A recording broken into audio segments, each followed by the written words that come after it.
আসসালামু আলাইকুম। বাংলা ভাষণ ক্লাস 4 স্টুডেন্টস, আশা করি তোমরা ভালো আছো। আমি সেতু মিস, আলহামদুলিল্লাহ আল্লাহর রহমতে ভালো আছি। রুটিন অনুযায়ী আজকে আবার চলে আসলাম তোমাদের ইংলিশ ক্লাস নেওয়ার জন্য। তোমাদের ইংলিশ ক্লাসে আজকে আমরা পড়ব মডেল কোশ্চেন 13। তোমরা তোমাদের মডেল কোশ্চেন বইটা ঝটপট হাতে নিয়ে নাও এবং মডেল কোশ্চেন 13 বের করো, page number 62। Model question 13 page number 62। 13 কিন্তু অলরেডি আমরা 1 থেকে 8 পর্যন্ত প্রতিটা পার্ট আমরা পড়ে ফেলেছি, তাই না? যারা আমাদের ক্লাসগুলো নিয়মিত অ্যাটেন্ড করছো তারা জানো আমরা প্রথম থেকে এই পর্যন্ত আগে তোমাদের মডেল কোশ্চেন 13 এর 1 থেকে 8 পর্যন্ত যা যা করা হয়েছে, তারপরে আমরা তারপরে আজকে আমরা করব 12 আর 13 নাম্বার, 12 13। 12 নাম্বার তোমরা জানো এখানে থাকে রিঅ্যারেঞ্জ। খেয়াল করো তোমরা, রিঅ্যারেঞ্জে 5টা দেওয়া থাকে এলোমেলো ভাবে, সেগুলোকে আমাদের গুছিয়ে লিখতে হয়। এটা আমরা আগেও করেছি, তাই না? চলো আমরা শুরু করে দেই।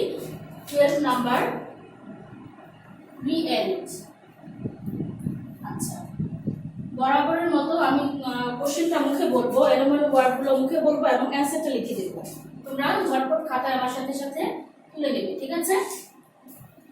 এলোমেলো ওয়ার্ডগুলো দেখো। দা লুক পিকচার এট, এটাকে আমরা সাজিয়ে লিখবো look at the picture. Look at the picture. Okay, number B, friend have no I have no friend. I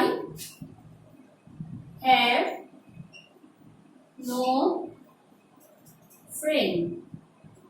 Okay, number C,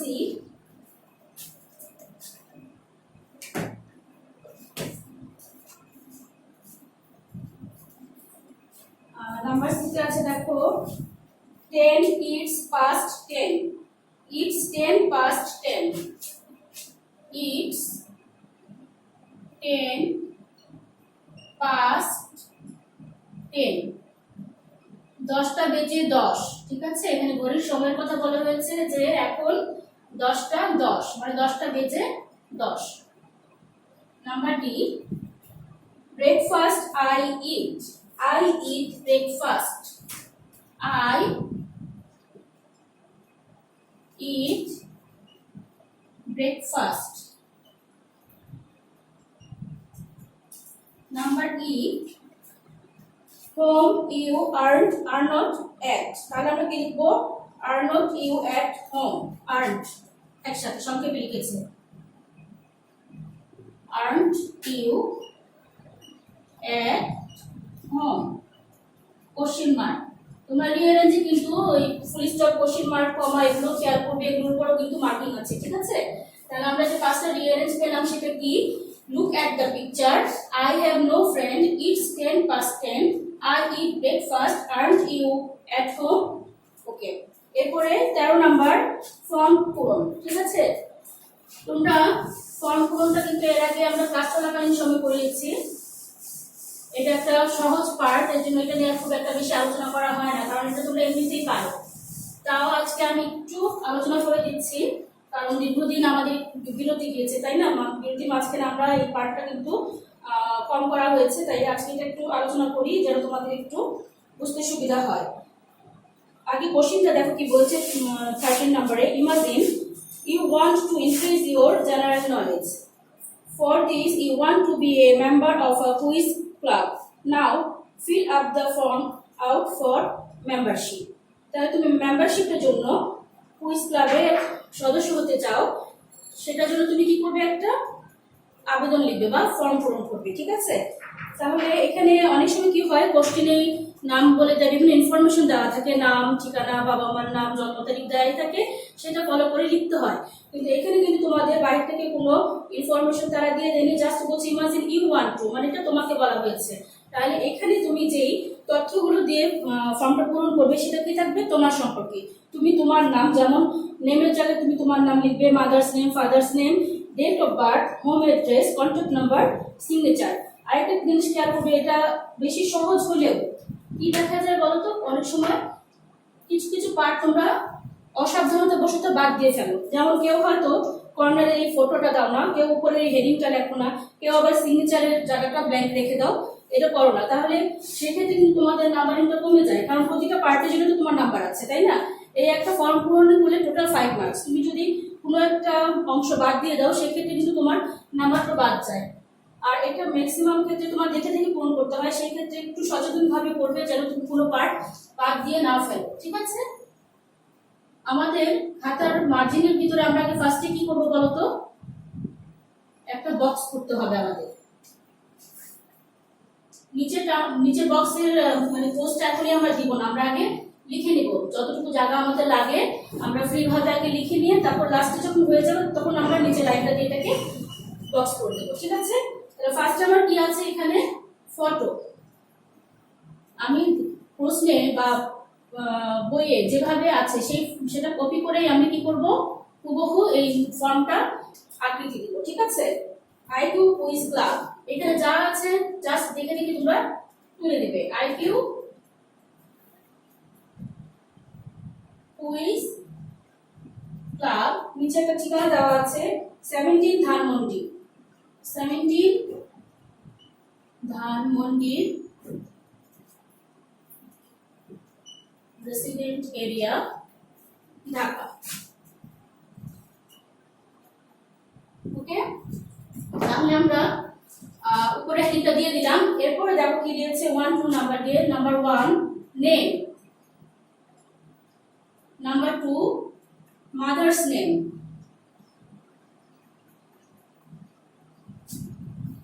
okay, number 3 father's name,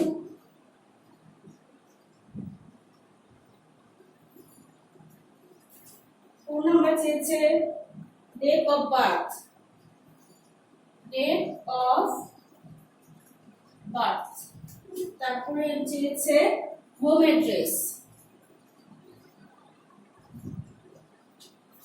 home address. তারপরে আছে কন্টাক্ট নাম্বার,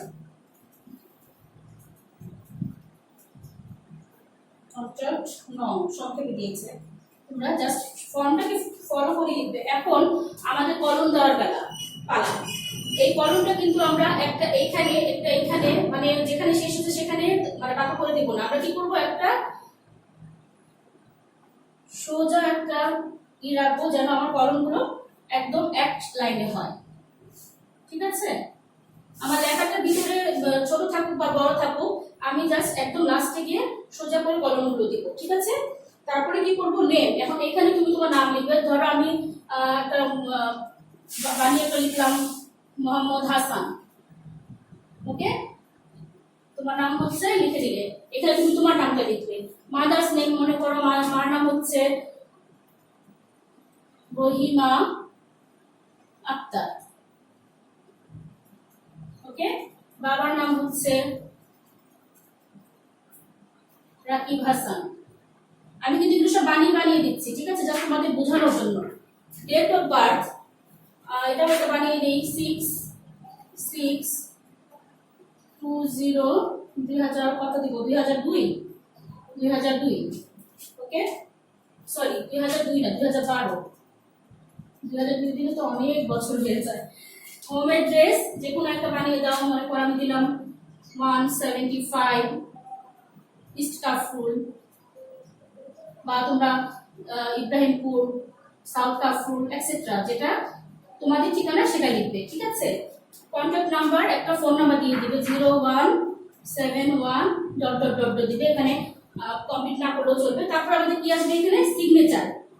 সিগনেচারটা নিচে থাকবে, ঠিক আছে? এই সিগনেচারের উপরে যেহেতু আমি এখানে মোহাম্মদ হাসান লিখেছি, তাহলে সিগনেচারে এই নামটাই আসবে। তুমি তোমার নামটা এখানে লিখবে এবং সিগনেচারে তোমার নামটাই দিবে, ঠিক আছে? এই সিগনেচারের জায়গাটা তোমরা অনেক সময় পূরণ করো না। এখন তোমরা বক্সটা কমপ্লিট করে দাও। আমাদের লেখা শেষ, এখন তোমরা নিচে ক্লোজ করে দিবে, ঠিক আছে? তাহলে আমাদের আর মোছামুছি কাটাকাটি করা লাগবে না। এটা হচ্ছে 13 নাম্বার। ক্লিয়ার? আমরা ফর্ম কিভাবে লিখবো, তাহলে আজকে আমরা কি করলাম, মডেল টেস্ট 13 পেজ নাম্বার 62 থেকে 12 এবং 13 নাম্বার নিয়ে আলোচনা করলাম। এই দুটা আইটেম তোমরা বাসায় ভালো করে পড়বে এবং না দেখে লিখবে। এখন আমরা চলে যাব ম্যাথ ক্লাসে। ঠিক আছে, ম্যাথ ক্লাসে আমরা তোমরা জানো শীট থেকে আমরা জ্যামিতি শেষ করে ফেলেছি, মানুষাঙ্ক শেষ করে ফেলেছি। যারা আমাদের ক্লাসগুলো রেগুলার অ্যাটেন্ড করছো তারা জানো যে আমরা শীট থেকে জ্যামিতি এবং মানুষাঙ্ক শেষ করে ফেলেছি। এখন আমরা শীট থেকে কি করব, ক্রিয়েটিভ ম্যাথ করব, সৃজনশীল অঙ্ক। তোমরা নিশ্চয়ই ইতিমধ্যে শীট হাতে পেয়ে গেছো। যারা এখনো পাওনি তারা কষ্ট করে আমাদের অফিস আওয়ারে এসে আমাদের অফিস রুম থেকে শীটটা কালেক্ট করে নিয়ে যাবে। ঠিক আছে, কারণ আমরা এই শীট ছাড়া কিন্তু পড়াগুলো কমপ্লিট করতে পারবো না। বিশেষ করে ম্যাথের ক্রিয়েটিভ ম্যাথগুলো এখানে দেওয়া আছে, মানুষাঙ্ক দেওয়া আছে, জ্যামিতি দেওয়া আছে। এগুলো পড়ার জন্য অবশ্যই আমাদের শীটের হেল্প লাগবে। ওকে, তাহলে আজকে আমরা ক্রিয়েটিভ ম্যাথ করব।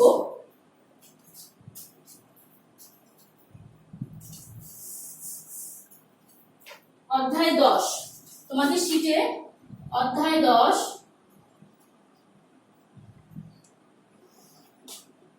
Creative math. তোমরা ঝটপট তোমাদের শীট নাও এবং খাতা কলম নাও। আমি অঙ্কের সমাধান করে দিচ্ছি, অঙ্কগুলো তুলে নাও এবং যে কিভাবে করছি একটু বোঝার চেষ্টা করো। ঠিক আছে, আমরা করবো আজকে 1 নাম্বারটা। তোমাদের শীটের 1 নাম্বারটা আজকে আমরা করব। আগে আমরা প্রশ্নটা দেখি কি বলেছে। প্রশ্নে বলেছে যে জুইয়ের নিকট 65 মিটার ফিতা ছিল, তা থেকে সে 12 মিটার 50 সেন্টিমিটার কেয়াকে এবং 18 মিটার 90 সেন্টিমিটার পিয়াকে দিল। এ হচ্ছে আমাদের উদ্দীপক। ঠিক আছে, এবার আমাদের কতে কি চেয়েছে, জুইয়ের ফিতাকে মিলিমিটারে প্রকাশ করো। আচ্ছা, তোমাদেরকে কিন্তু মানুষাঙ্ক করার সময় আমি একটি কথা বলেছিলাম যে তোমরা অধ্যায় 10-এর অঙ্কের আগে 3-4 পেজ কিন্তু তোমাদের ওই অধ্যায়টা নিয়ে আলোচনা করা হয়। সেখানে তোমাদের বিভিন্ন পরিমাপগুলো সূত্র আকারে দেওয়া আছে, সেগুলি তোমরা ভালো করে পড়বে। কারণ এই অঙ্কগুলো করতে গেলে আমাদের 1 মিটার সমান সমান কত সেন্টিমিটার, 1 মিটার সমান সমান কত মিলিমিটার, এই মাপগুলো আমাদের জানা থাকা লাগবে, নাহলে আমরা অঙ্কগুলো কিন্তু করতে পারবো না। ঠিক আছে, যেমন ক নাম্বারে মিলিমিটার করতে হবে। তাহলে আমরা যদি 1 মিটার সমান সমান কত মিলিমিটার এটা আমরা জানি, তাহলে আমাদের এটা সমাধান করা খুবই সহজ। আমি করে দিচ্ছি। তোমরা এই অঙ্কগুলো করার পাশাপাশি অবশ্যই বইয়ের সেই পেজগুলোতে যে তথ্যগুলো দেওয়া আছে, যে সূত্রগুলো দেওয়া আছে, এগুলো তোমরা ভালো করে পড়বে। ওগুলির হেল্প অবশ্যই আমাদের লাগবে। ওকে, ক। তাহলে আমরা কি লিখবো, জুইয়ের ফিতা কত ছিল সেটাকে আমরা লিখি। জুইয়ের ফিতা কতটুকু ছিল, প্রশ্নটা ফলো করো। 65 মিটার, 65 মিটার। এখন আমরা সূত্র অনুযায়ী জানি মিলিমিটার করতে হলে 1 মিটার সমান সমান 1000 মিলিমিটার, সেটা দিয়ে আমরা গুণ করব। তাহলে মিটার কি হয়ে যাবে, মিলিমিটারে প্রকাশ করা হয়ে যাবে। মানে আমরা চেঞ্জ করে ফেললাম, মিটারকে মিলিমিটার করলাম। এখানে আমাদের একটা কারণ বলতে হবে কি, 1 মিটার সমান সমান 1000 মিলিমিটার। এই কারণটা আমাকে অবশ্যই লিখতে হবে, কারণ কেন আমি 1000 দিয়ে গুণ দিলাম সেটা অবশ্যই আমাদেরকে স্পষ্ট করে দিতে হবে। ওকে, এবার দেখো, যদি 1000 দিয়ে আমি 65 কে গুণ দেই 65000 হয়। এটাই আমাদের উত্তর। যারা শূন্য দিয়ে গুণটা খুবই সহজ, 65 কে 65, 3টা শূন্য আছে, আমরা 3টে শূন্য বসিয়ে দেবো। তারপরে যদি প্রবলেম হয় অবশ্যই তোমরা রাফ করে বের করে নেবে। ঠিক আছে, রাফ করে শিওর হয়ে নিবে, অঙ্ক যেন ভুল না হয়। ওকে, এখন আমরা চলে যাব খ নাম্বারে। খ নাম্বার বলেছে কেয়াকে দেওয়া ফিতাকে সেন্টিমিটারে প্রকাশ করো। আমি কম মুছে ফেলছি, নিশ্চয় তুমি তুলে ফেলেছো। এখন আমরা একইভাবে আরেকটা সংখ্যা দেওয়া আছে, সেটাকে আমরা কি করব, সেন্টিমিটার প্রকাশ করব। এখানেও কিন্তু আমাদের সূত্র লাগবে। কেয়াকে দেওয়া ফিতাকে, তাহলে কেয়াকে কত দিয়েছে সেটা আমরা লিখবো। কেয়ার ফিতা সমান সমান খ। কেয়ার ফিতা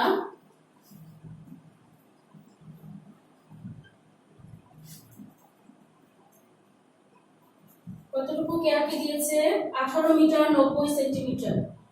না, এটা তো কেয়াকে দিয়েছে 12 মিটার 50 সেন্টিমিটার। 12 metre 50 centimetre.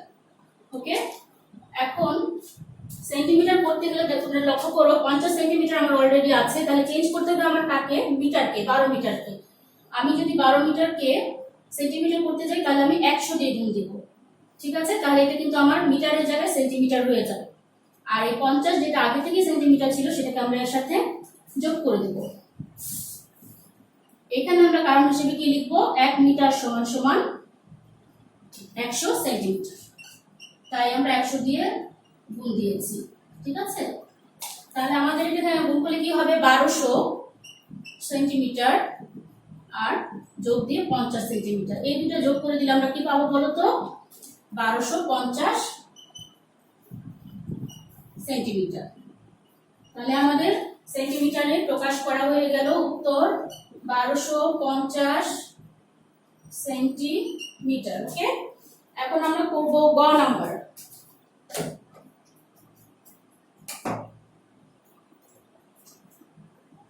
আচ্ছা,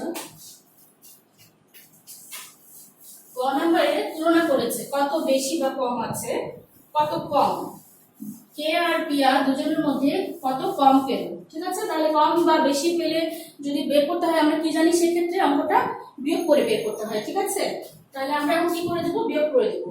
ফার্স্টেই দেখো বড় কোনটা, পি আরটাকে লিখবো, পি আর ফিতা গ, পি আর ফিতা 18 মিটার 90 সেন্টিমিটার, 18 মিটার 90 সেন্টিমিটার। ঠিক আছে, মিটারটা আমি এখানে সংক্ষেপে লিখলাম অঙ্কের সুবিধার জন্য। আর কেয়ার ফিতা 12 মিটার 50 সেন্টিমিটার। এটাকে আমরা এখন কি করে দেব, বিয়োগ করব, তাহলে কত কম সেটা আমরা পেয়ে যাব। কেয়ার কম আছে। আচ্ছা, এখানে খেয়াল করো, সেন্টিমিটার থেকে সেন্টিমিটার বিয়োগ দেব, মিটার থেকে মিটার বিয়োগ দেব। যদি এটা বিয়োগ দেই, 0 থেকে 0 গেলে 0, 9 থেকে 5 গেলে কত হবে, 4, 40 সেন্টিমিটার আমরা পেয়ে গেলাম। এবার আমরা মিটার থেকে মিটার বিয়োগ দেই, 8 থেকে 2 গেলে 6, আর বাম পাশে কিছুই থাকে না, 6 মিটার 40 সেন্টিমিটার। তাহলে কে আর কতটুকু কম পেয়েছে, 6 মিটার 40 সেন্টিমিটার ফিতা সে কম পেয়েছে। এটাই আমাদের রেজাল্ট, 6 মিটার 40 সেন্টিমিটার। ওকে, তাহলে আজকে আমরা 1 নম্বর ক্রিয়েটিভটা করলাম। যারা শীট পাওনি তারা অবশ্যই অফিস রুম থেকে শীট কালেক্ট করে এগুলো প্র্যাকটিস করবে, কারণ প্র্যাকটিসে কোনো বিকল্প নেই, প্র্যাকটিস না করলে কিন্তু তোমরা ম্যাথগুলো করতে পারবে না। ঠিক আছে, আজকে তোমাদের সাথে আমার এই পর্যন্তই। এখন তোমাদের বাংলা ক্লাস হবে, তোমরা ক্লাসটা কন্টিনিউ করো। আগামী ক্লাসে নতুন কোনো পড়া নিয়ে তোমাদের সাথে আমার আবার দেখা হবে ইনশাল্লাহ। সেই পর্যন্ত সবাই ভালো থাকো, সুস্থ থাকো, আল্লাহ হাফেজ।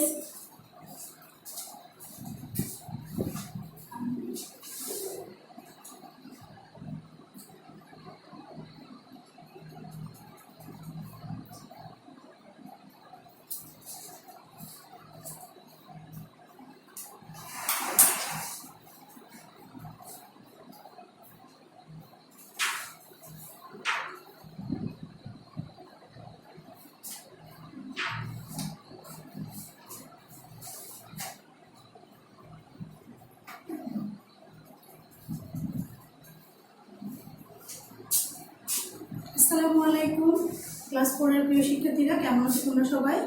সবাই নিশ্চয়ই ভালো আছো। আলহামদুলিল্লাহ, আমি অনেক ভালো আছি। রুটিন অনুযায়ী এখন তোমাদের সাথে আমার বাংলা ক্লাস, তাই না? তাহলে চলো আর কথা না বলে আমরা বাংলা ক্লাস শুরু করে দিই। তোমরা সবাই বাংলা বই হাতে নাও।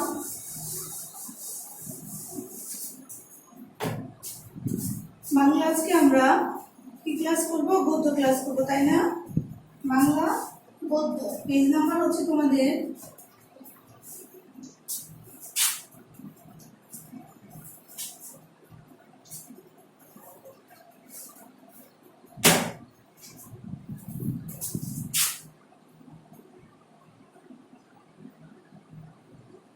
বাংলা আমরা গদ্য ক্লাস করব। পেজ নাম্বার হচ্ছে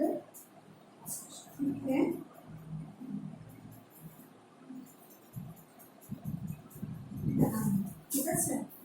আমরা যে গদ্যটি পড়বো তার নাম হচ্ছে পাহাড়পুর। হ্যাঁ, পাহাড়পুর।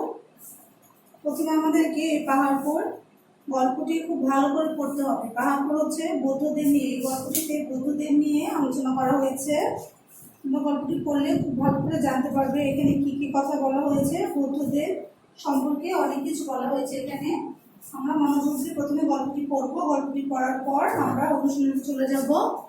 অনুশীলনীতে দেখো কি আছে, ওয়ার্ড মিনিং। এখানে আমরা নতুন নতুন অনেকগুলি ওয়ার্ড মিনিং পড়বো, ঠিক আছে? দেখো প্রথমে কি আছে, বিহার। সবাই তোমরা বইতে ফলো করো, বই তোমাদের দেওয়া আছে। দেখো বিহার মানে হচ্ছে বৌদ্ধ মঠ, বৌদ্ধ মঠ। এরপর হচ্ছে সুপ্রাচীন,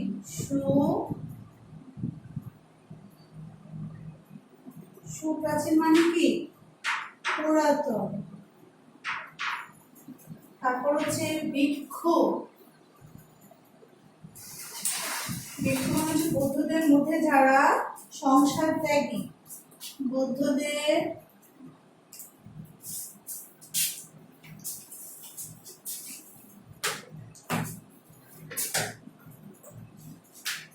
বৌদ্ধদের মধ্যে যারা সংসার ত্যাগী,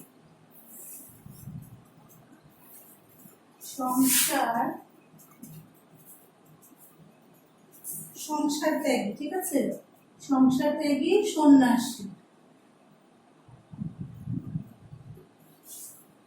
আচ্ছা, এদেরকে বলা হয় কি, ভিক্ষু। এরপর আছে স্তূপ।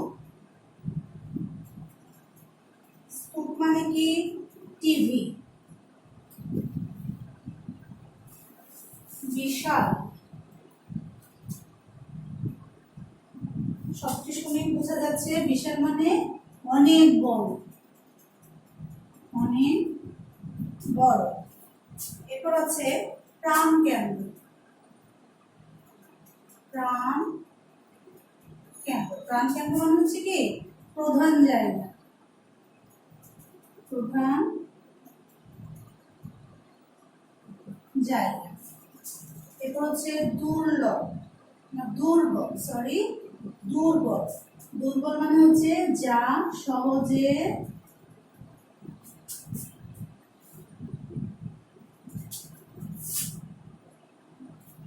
দুর্বল না, সরি এটা দুর্লভই হবে, দুর্লভ যা সহজে লাভ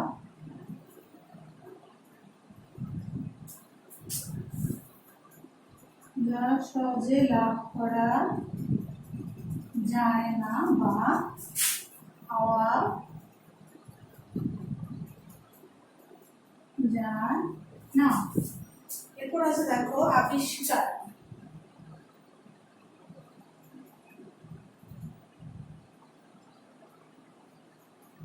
আবিষ্কার মানে হচ্ছে উদ্ভাবন, উদ্ভাবন।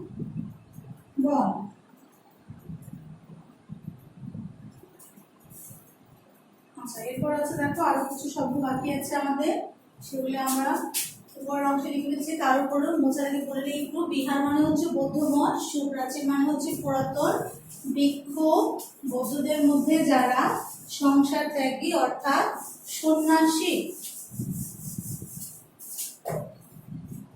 এরপর দেখো স্নান ঘাট। স্নান ঘাট একটি নতুন শব্দ। দেখো স্নান ঘাট মানে হচ্ছে গোসল করার জায়গা, মানে যে জায়গাটায় গোসল করা হয় বৌদ্ধদের ভাষায় সেটাকে বলা হয় স্নান ঘাট।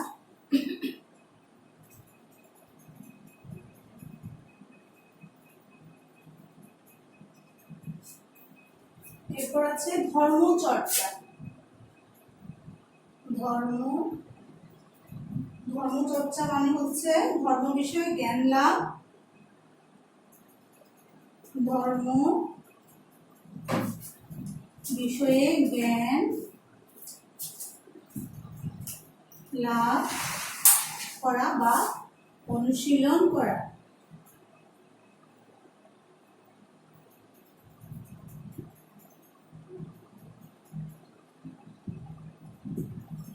ঠিক আছে, যারা সাধারণত ধর্ম নিয়ে অনুশীলন করে থাকেন এদেরকে ধর্মচর্চা বলা হয়, ঠিক আছে? আচ্ছা, তাহলে চলো আমরা আরেকটু দেখে নেই স্তূপ মানে হচ্ছে টিভি, বিশাল অনেক বড়, প্রাণকেন্দ্র মানে হচ্ছে প্রধান জায়গা, প্রধান জায়গা, দুর্লভ যা সহজে লাভ করা যায় না বা পাওয়া যায় না, আবিষ্কার, উদ্ভাবন। তারপর হচ্ছে স্নানঘাট মানে হচ্ছে গোসল করার জায়গা, ধর্মচর্চা মানে হচ্ছে কি ধর্ম বিষয়ে জ্ঞান লাভ বা অনুশীলন করা।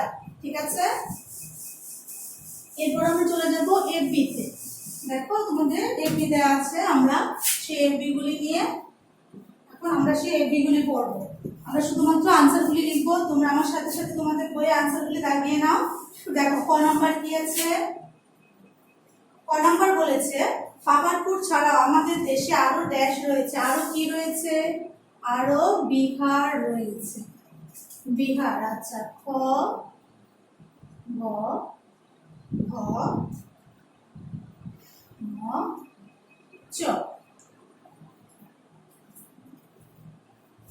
দেখো আবার কি বলছে, আমাদের দেশে ড্যাশ মঠ রয়েছে। আমাদের দেশে দুর্লভ দুর্লভ মঠ রয়েছে।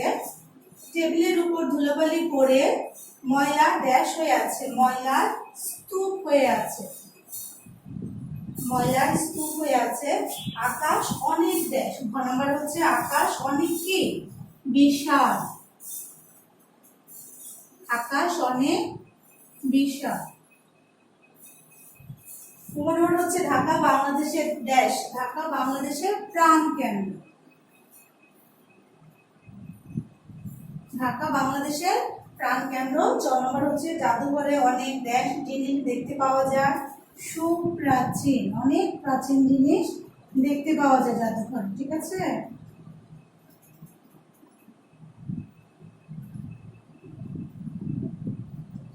আচ্ছা আমরা আরেকবার দেখে নিই। পাহাড়পুর ছাড়াও আমাদের দেশে আরো ড্যাশ রয়েছে, আরো বিহার রয়েছে। আমাদের দেশে ড্যাশ মঠ রয়েছে, দুর্লভ মঠ রয়েছে।